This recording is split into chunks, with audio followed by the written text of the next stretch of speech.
पास channel को subscribe करना मत भूलिए, बेल आइकन प्रेस कीजिए। अगर आपको हमारी वीडियो पसंद आए उसे लाइक और शेयर जरूर कीजिए। बिस्मिल्लाहिर्रहमानिर्रहीम, अस्सलाम वालेकुम। तो जी नाज़रीन, पिछले 12 घंटों की खबरों के साथ एक बार फिर आपके खिदमत में हाजिर हैं। आपसे गुजारिश है कि चैनल को सब्सक्राइब करना मत भूलिएगा, लाइक कीजिएगा, वीडियो अच्छी लगे उसको शेयर लाजमी कीजिएगा। तो सबसे बड़ी खबर जो इस वक्त निकल के सामने आ रही है वो है इसहाक डार साहब के नवासे के केस के बारे में। गुज़िश्ता वीडियो में मैंने बताया था कि ये केस अब बहुत संगीन होता जा रहा है, क्योंकि डीएनए रिपोर्ट के मुताबिक ज्यादती का जुर्म साबित हो रहा है। रिपोर्ट में बताया गया है कि इसमें ज्यादती की गई और कौन कौन से मुल्जिमान इसके अंदर मुलव्विस थे, इसकी तफसीलात भी अब सामने आई हैं।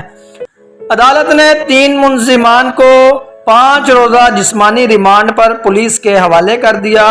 मुल्जिमान ने कहा हमारा कोई वकील नहीं है। हुकूमत की तरफ से असिस्टेंट डायरेक्टर पब्लिक प्रोसिक्यूशन वो मुल्जिमान की तरफ से पेश हुए। मलक वहीद उर्फ बोस, वो जिसका नाम बोस के नाम से सामने आ रहा है उसकी बात हो रही है। मलक वहीद उर्फ बोस जो अभी तक पेश नहीं हुआ क्योंकि वो जख्मी हालत में अस्पताल के अंदर जेरे इलाज है। गिरफ्तारी के वक्त उसने बालकोनी से छलांग लगाई थी जिसकी वजह से उसके टखने टूट गए थे, तो अब उसको हॉस्पिटल में एडमिट करवाया गया है, इसलिए अभी उसको अदालत में पेश नहीं किया गया। अब एक नई परेशानी ये सामने आई है कि इस बॉस यानी कि जिसका नाम वहीद है कि क्रिमिनल हिस्ट्री भी सामने आई है। इस पर पहले से अटेम्प्ट टू मर्डर और पैसों के लेन देन की एफआईआर भी मौजूद है।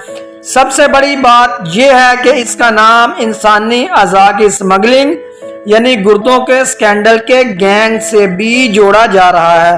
एक और एफआईआर में भी इसका नाम सामने आ रहा है। अब पूरे केस को एक गैंग के तौर पर देखा जा रहा है जिसमें अहमद डार और इसके दोस्त, कजन और मुलाजिमीन सब शामिल हैं। मुबैना तौर पे पाकिस्तान में जब किसी की एक दफा फाइल खुलती है तो और भी बहुत सी चीजें सामने आना शुरू हो जाती हैं। सबसे पहले बात कर लेते हैं उस शख्स के बारे में। उसकी तफसीलात पता लगी है और उसका फॉल आउट अहमद रजा डार पर किस तरह से होगा कि वो इस शख्स को किस तरह जानता था या किसके थ्रू इसको जानता था। ये अहमद रजा डार के लिए भी बहुत मुश्किलात का शिकार हो सकता है। मुश्किलात पर मुश्किलात हर गुजरते दिन के साथ बढ़ती जा रही हैं। मुझे नहीं पता कि ये लोग इसको किस तरह से फेस करेंगे। इसके साथ जो मुल्जिम वहीद है जिसमें इसको आपने बता रहा हूं कि ये गिरोह ट्रांसप्लांट स्कैंडल के अंदर भी मुलव्विस पाया जा रहा है। इसके खिलाफ अब तक 3 मुकदमात का रिकॉर्ड सामने आया है। इस पर कत्ल, अगवा और लिवर ट्रांसप्लांट और धमकियों के दफात की जो है वो मुकदमात सामने आए हैं। इसने एक अस्पताल आए हुए मरीज को निजी क्लिनिक के अंदर गुर्दा निकाल लिया था। ये केस भी उसके ऊपर बनाया गया था अगस्त 2026 के अंदर और इसके खिलाफ मुकदमा भी दर्ज किया गया था। गिरोह ट्रांसप्लांट के लिए निजी क्लिनिक चलाने का मुकदमा थाना काना में 2023 के अंदर इसके खिलाफ दर्ज किया गया था। एफआईआर के मुताबिक वहीद की गिरफ्तारी की कोशिश के दौरान पुलिस की हिरासत से गिरोह ट्रांसप्लांट के मरकजी किरदार डॉक्टर को पुलिस की हिरासत से छुड़वा कर फरार भी हुआ था। तो पूरी एक क्रिमिनल हिस्ट्री है इस शख्स वहीद की, जो कि अब बोस के नाम से मशहूर है। जो गैर मुल्की खवातीन के साथ जो मामला हुआ उसके अंदर इसका जो रोल था उसका नाम रखा गया था बोस।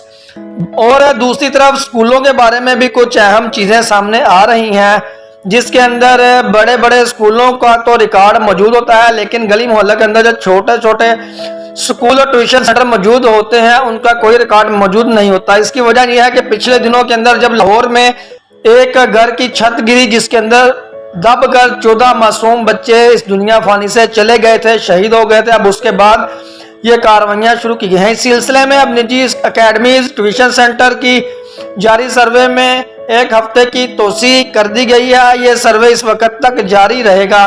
پہلی بار گھروں کے اندر قائم ٹیوشن سینٹر کے رجسٹریشن کے لیے بھی منصوبہ بندی شروع کر دی گئی ہے۔ سی ای او لاہور ایجوکیشن لاہور کے مطابق فی الحال شہر بھر میں صرف سکولوں، اکیڈمیز اور باقاعدہ ٹیوشن سینٹر کا سروے موجود ہے، جبکہ گھروں کے اندر قائم ٹیوشن سینٹر کو اس حوالے سے سروے کا حصہ نہیں بنایا گیا، لیکن بتایا جا رہا ہے کہ آگے چل کر انہیں بھی اس سروے کا حصہ بنایا جائے گا۔